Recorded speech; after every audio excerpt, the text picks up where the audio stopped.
تو وہاں پہ انہوں نے سلام کیا اور انہوں نے ان کو اپنا بیٹا بھی کہا اور پیغمبر بھی کہا نبی صلی اللہ علیہ وسلم کو، اور پھر وہ انہوں نے وہاں ان کو سیر کرائی آسمان کی۔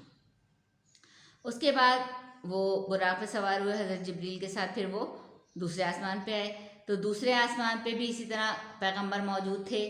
تو انہوں نے پھر وہاں ان کو سلام کیا، خوش آمدید کہا، اور پھر ان کو دوسرے آسمان کی سیر کرائی۔ پھر اسی طرح تیسرے آسمان، یعنی ہر آسمان پہ نبی صلی اللہ علیہ وسلم جاتے تھے، وہاں پیغمبر موجود ہوتے تھے اور وہ ان کو خوش آمدید کہتے تھے، بہت خوش ہوتے تھے، اور پھر وہ ان کو اپنے آسمان کی جس پہ وہ موجود ہوتے تھے وہاں کی سیر کراتے تھے۔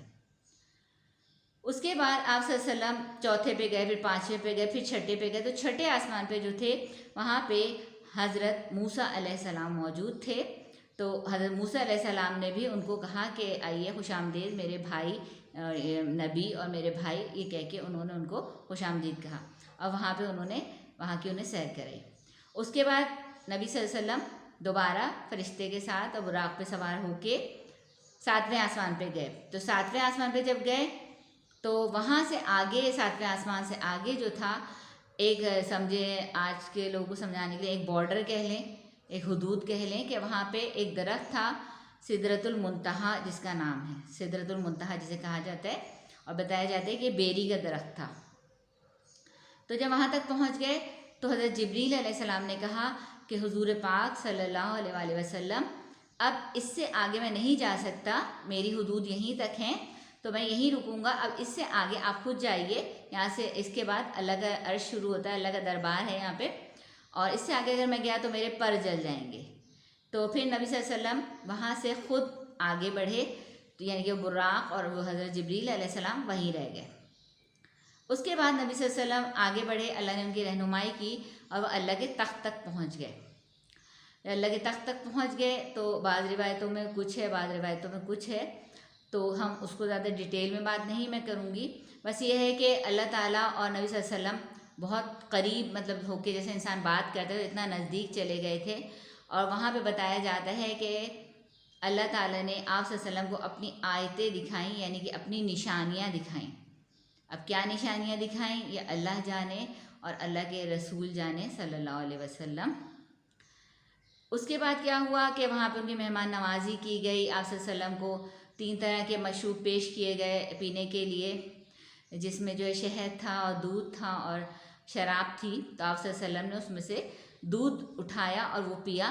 تو ان کو فرمایا گیا کہ یہ دین فطرت ہے، آپ فطرت پہ ہیں اور آپ صحیح راستے پر ہیں، اور آپ کی امت بھی اسی صحیح راستے پر ہے، یعنی کہ دودھ پیا انہوں نے۔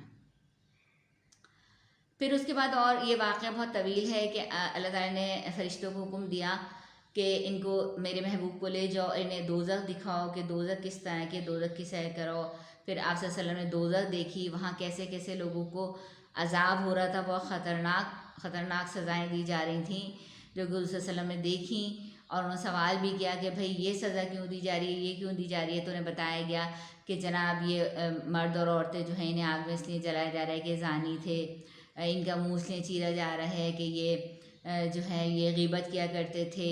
یہ انگارے اس لیے اٹھا کے کھا رہے ہیں، مستقل جل جاتے ہیں، پھر صحیح ہو جاتے ہیں، پھر کھاتے ہیں، پھر جل جاتے ہیں، انگارے کھا رہے ہیں کہ یہ جو ہے وہ حرام کھاتے تھے یا یتیموں کا مال کھاتے تھے، اس طرح کے بہت سارے، یہ بہت طویل ایک ڈیٹیل ہے اس کی۔ پھر وہاں سے جب آئے تو پھر اللہ تعالیٰ نے فرمایا کہ ان کو جنت کی بھی سیر کراؤ، تو حضور پاک صلی اللہ علیہ وآلہ وسلم نے پھر جنت کی سیر کی، جنتیں دیکھیں، وہاں کیا خوبصورتی ہے جنت کی، کیا وہاں پہ نظارے ہیں، کیا وہاں پہ خوشبو ہے، کس طرح کے وہاں محل ہیں سونے چاندی کے، ہیرے جواہرات کے، اور جو بھی جنت کی چیزیں ہیں وہ آپ صلی اللہ علیہ وسلم کو دکھائی گئیں کہ دنیا میں تو اس کا عشر اشیر بھی کچھ نہیں ہے، یہاں کوئی بھی خوبصورت ملک ہو، خوبصورت جگہ ہو، بہترین لباس ہو، بہترین کھانا ہو، بہترین پرندہ ہو، بہترین پھول ہو، دنیا میں ویسا جنت کا عشر اشیر بھی نہیں ملے گا آپ کو، کتنی خوبصورتی کیوں نہ ہو، جو کہ جنت میں تھی، اور سکون اور ایک اطمینان وہ حضور صلی اللہ علیہ وسلم کو دکھایا گیا۔ تو نبی صلی اللہ علیہ وسلم نے وہاں پہ قدموں کی چاپ سنی جو کہ حضرت بلال حبشی رضی اللہ تعالیٰ عنہ کی تھی، تو آپ صلی اللہ علیہ وسلم جو ہے اس کو پہچان گئے اس چاپ کو کہ ان کے قدموں کی آہٹ وہاں سنائی دے رہی ہے، جبکہ حضرت بلال حبشی رضی اللہ تعالیٰ عنہ تو دنیا میں موجود تھے، ابھی تو ان کا انتقال بھی نہیں ہوا تھا۔ تو یہ ساری چیزیں ہیں. اس کے بعد پھر کیا ہوا کہ وہاں سے جب نبی صلی اللہ علیہ وسلم واپس ہوئے تو اللہ تعالیٰ نے ان کو بہت انعام و اکرام کیا، ان سے بات چیت کی، کیونکہ اللہ تعالیٰ اپنے محبوب کو بلایا تھا اللہ تعالیٰ نے، اور اللہ تعالیٰ اپنے محبوب سے بہت خوش تھا. تو پھر جب ان کی واپسی کا وقت ہوا تو اللہ تعالیٰ نے اپنے محبوب کو گفٹ دیا، اور اپنے محبوب کو نبی صلی اللہ علیہ وسلم کو گفٹ دیا 50 نمازیں اللہ تعالیٰ نے تحفتاً دیں کہ میری طرف سے فرض نمازوں کا تحفہ ہے 50، اور یہ میں آپ کی امت کے لیے دے رہا ہوں. تو حضور پاک صلی اللہ علیہ وسلم خوشی خوشی وہ 50 نمازوں کا تحفہ لے کر آئے. تو جب وہ نیچے آسمان پہ آئے، یعنی کہ چھٹے آسمان پہ آئے، تو وہاں پہ انہیں حضرت موسیٰ علیہ السلام مل گئے. تو حضرت موسیٰ علیہ السلام نے پوچھا کہ حضور صلی اللہ علیہ وسلم کیا رہا؟ تو آپ صلی اللہ علیہ وسلم فرمایا کہ بہت اچھا رہا، اللہ تعالیٰ نے میری جو ہے وہ بہت اچھی طرح سے میری خاطر مدارات کی، اور مجھے بہت خوشی ہوئی یہاں کے، اور اللہ تعالیٰ نے خوش ہو کر میری امت کے لیے 50 نمازوں کا تحفہ بھی مجھے دیا ہے. تو حضرت موسیٰ علیہ السلام نے کہا کہ یہ بہت زیادہ ہیں، امت نہیں پڑھ پائے گی، کیونکہ میری بھی امت تھی جو کہ ان کے لیے بھی تھی نمازیں، لیکن امت جو ہے وہ اتنی زیادہ نمازیں نہیں پڑھ سکتی، تو آپ اللہ سے کم کرا لیجئے. تو خیر حضور صلی اللہ علیہ وسلم دوبارہ گئے اللہ کے پاس اور کہا کہ اللہ تعالیٰ یہ میری امت نہیں پڑھ پائے گی، تو اللہ تعالیٰ نے اسے کم کر دیا. بعض روایتوں میں ہے کہ 5-5 کر کے کم کیا، بعض روایتوں میں ہے 10-10 کر کے کم کیا. تو 10 بھی اگر کم کیا تو پھر وہ 40 رہ گئیں. وہ پھر آئے تو پھر انہوں نے پوچھا تو انہوں نے کہا کہ اب 40 ہیں. تو حضرت موسیٰ علیہ السلام نے کہا کہ یہ بھی زیادہ ہیں، آپ اسے بھی کم کرائیے. تو پھر حضور صلی اللہ علیہ وسلم دوبارہ اللہ کے پاس گئے اور کہا اللہ تعالیٰ یہ بھی زیادہ ہے، میری امت نہیں پڑھ پائے گی کیونکہ فرض نمازیں ہیں. تو پھر اللہ تعالیٰ نے کم کر دی، 30 کر دی. مطلب اس طرح سے کئی دفعہ وہ آئے کم کرا کے، اور حضرت موسیٰ علیہ السلام جب ملے تو انہوں نے کہا کہ یہ نہیں پڑھ پائے گی امت، کیونکہ میری امت پہ بھی یہ چیزیں تھیں، نمازیں تھیں اور وہ تھیں، تو میری امت بھی نہیں پڑھ پاتی تھی، تو آپ کی امت بھی نہیں پڑھ پائے گی. تو پھر کیا ہوا کہ ہوتے ہوتے اللہ تعالیٰ نے 5 نمازیں کر دی. تو جب 5 نمازیں کر دی اور نبی صلی اللہ علیہ وسلم آئے تو حضرت موسیٰ علیہ السلام نے کہا کہ اب 5 کر دی اللہ تعالیٰ نے. تو اس پہ حضرت موسیٰ علیہ السلام نے کہا کہ یہ بھی زیادہ ہیں، آپ یہ اور کم کرائیے کیونکہ امت یہ بھی نہیں پڑھ پائے گی. تو نبی صلی اللہ علیہ وسلم نے فرمایا کہ اب مجھے اللہ سے حیا آتی ہے، اب مجھے اللہ سے شرم آتی ہے کہ میں اپنے رب سے جا کے پھر یہ کہوں 50 نمازوں سے کم کراتے کراتے میں 5 پہ آ گیا. اللہ نے مجھ پہ بہت کرم کیا کہ 5 کر دیں، اور اب میں اللہ سے پھر یہ جا کے کہوں کہ اللہ میری امت یہ بھی نہیں پڑھ پائے گی، تو مجھے اللہ سے حیا آتی، شرم آتی ہے کہ کیا میری امت 5 نمازیں بھی نہیں پڑھ سکتی، تو اب میں نہیں جاؤں گا. یہ جو وہاں واقعہ ہوا اس پہ ہم سب کو غور کرنا چاہیے، سوچنا چاہیے کہ میں نبی صلی اللہ علیہ وسلم ہمارے لیے کتنے پریشان ہیں. 50 سے 5 پہ لے آئے،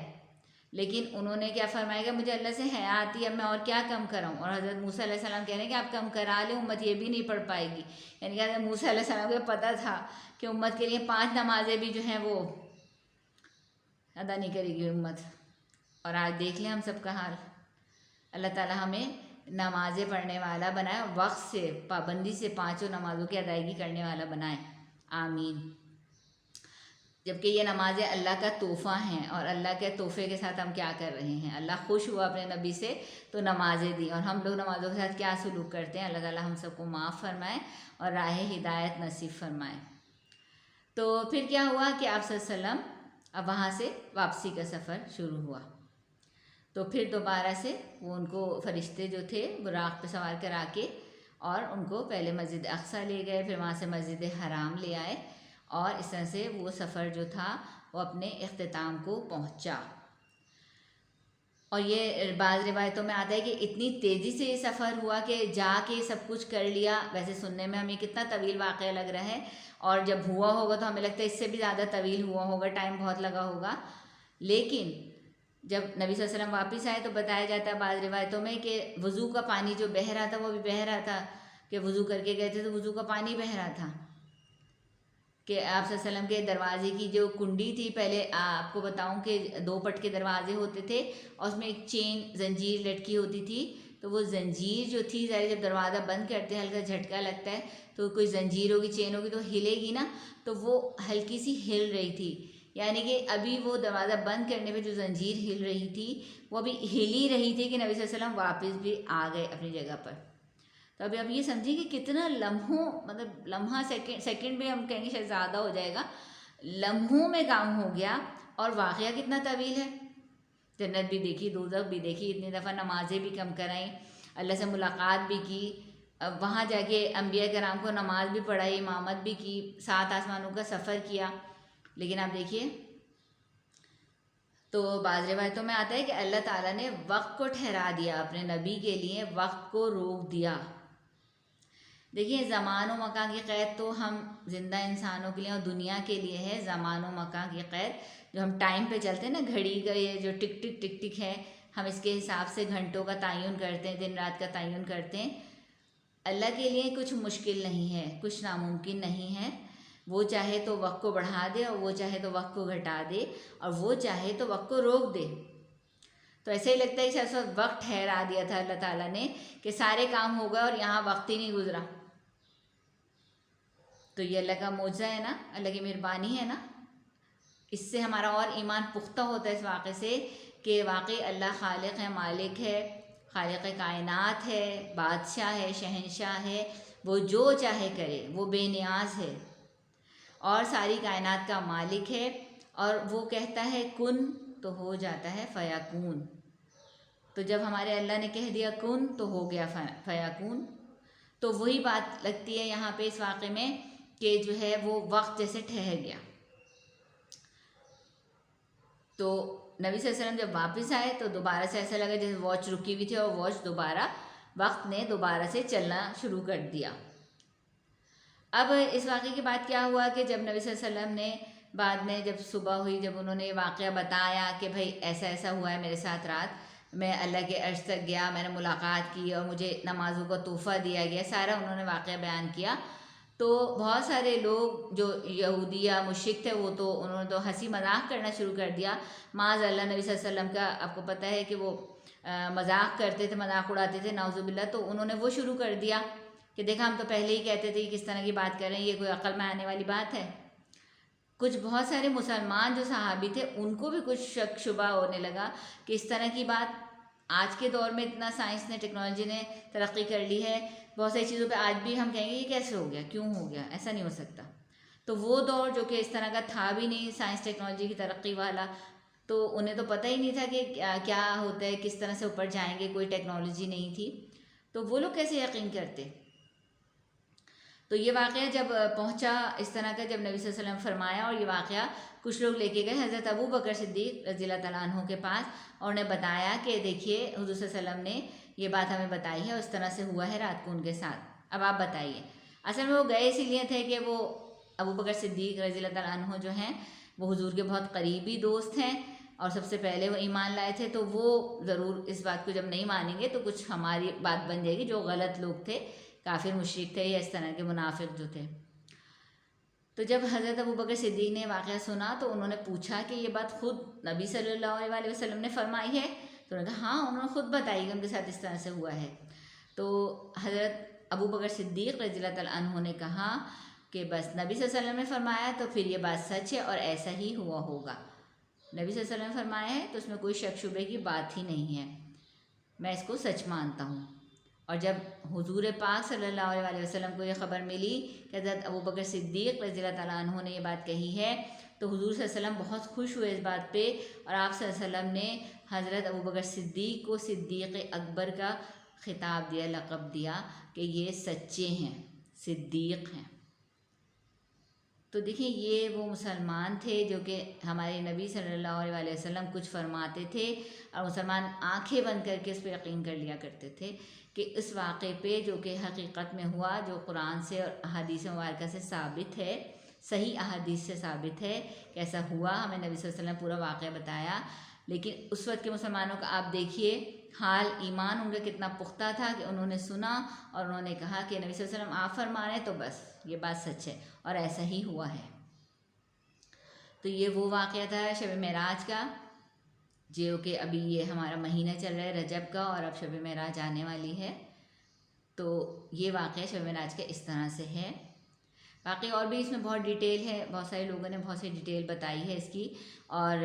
بہت ساری روایات آپ کو ملیں گی، لیکن تقریباً ملتی جلتی اسی طرح کا واقعہ ہے جو میں نے آپ کو بتایا ہے۔ تو ہمیں اپنے رب پہ جیسے ہم بن دیکھے یقین کرتے ہیں، ہمارا ایمان ہے، اسی طرح سے ہمیں اس واقعے پر بھی بغیر دیکھے، بغیر کسی بات پہ کوئی تبصرہ کیے یا شک شبے میں پڑے، ہمیں اس واقعے کو بھی اسی طرح من و ان ماننا ہے اور اس پہ یقین کرنا ہے۔ اس میں بہت ساری وہ چیزیں بتائیں جو کہ ہمیں لگتا ہے کہ ایسا نہیں ہو سکتا، لیکن دیکھیں اس زمانے میں بھی ہمارے نبی صلی اللہ علیہ وسلم کے ساتھ ہوا یہ واقعہ کہ اللہ کے لیے کوئی وقت آگے پیچھے کا نہیں ہے، کوئی نیا و پرانا دور نہیں ہے، اللہ جب چاہے سب کچھ کر سکتا ہے۔ ساتوں آسمان پہ اپنے ایک بندے کو، ایک محبوب کو، ایک رسول کو اپنے دربار میں، اپنے عرش پہ بلا سکتا ہے۔ اور صرف روح نہیں گئی تھی، جسم بھی گیا تھا، پورے جسم کے ساتھ، روح کے ساتھ ہمارے نبی پاک صلی اللہ علیہ وآلہ وسلم وہاں تک گئے تھے۔ اور اس سے ایک بات اور تھوڑی سی میں اس میں ایڈ کروں گی کہ دیکھیں ہمارے نبی پاک صلی اللہ علیہ وآلہ وسلم کا تو خیر درجہ بہت بلند ہے، بہت بلند ہے، ان کے تو ہم پیروں کی دھول بھی نہیں ہیں، لیکن یہاں پہ چیز سمجھنے والی بات ہے کہ دیکھیں اللہ نے انسان کو اشرف المخلوقات بنایا ہے، اور وہ اشرف ہو سکتا ہے اگر وہ واقعی اپنے آپ کو سمجھے۔ تو ہمارے نبی صلی اللہ علیہ وسلم کا کردار، اخلاق، پہلے تو وہ نبی، اللہ نے ان کو چنا، اور اس کے بعد وہ کس طرح کے انسان تھے، کس طرح سے وہ ہر کیریکٹر میں کس طرح سے تھے، ہر کردار انہوں نے کس طرح سے ادا کیا، ان کا ایمانی جذبہ، ان کے اللہ سے محبت، ان کی عبادات، تو یہ سب چیزیں ایسی تھیں کہ وہ اللہ کے محبوب بنے، محبوب خدا بنے، حبیب اللہ بنے، اور اللہ نے اپنے حبیب کو اپنے دربار میں بلایا اور ان کی مہمان نوازی کی۔ تو ہم گناہ گار بندے، ہم اپنے اندر تھوڑی بہت تو چھوٹی موٹی کوالٹیز تو پیدا کر سکتے نا، کہ ہم نبی کے امتی ہیں۔ ہمارے نبی کا کیا اعزاز و اکرام تھا اللہ کیا، اور ہے آج بھی ہے۔ کوئی مثل مصطفیٰ کا کبھی تھا نہ ہے نہ ہوگا، کسی اور کا یہ رتبہ کبھی تھا نہ ہے نہ ہوگا، صلی اللہ علیہ وآلہ وسلم۔ تو ہم ان کے امتی ہیں، ہمیں اس بات پہ فخر کرنا چاہیے، اللہ کا شکر ادا کرنا چاہیے، اور واقعی معراج سے بہت کچھ سیکھنا چاہیے اور اپنی اولاد کو سکھانا چاہیے۔ چلیے اب مجھے اجازت دیجیے، اگر آپ کو میری ویڈیو پسند آئی ہے تو میرے چینل کو سبسکرائب کیجیے، اور مجھے کامنٹس میں ضرور بتائیے کہ ویڈیو کیسی ہے،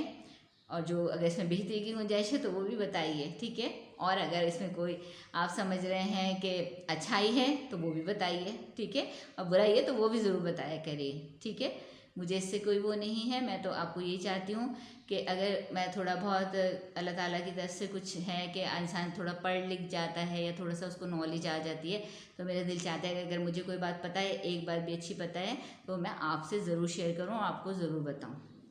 اچھا مجھے اجازت دیجیے، اپنا بہت خیال رکھیے گا، اللہ حافظ۔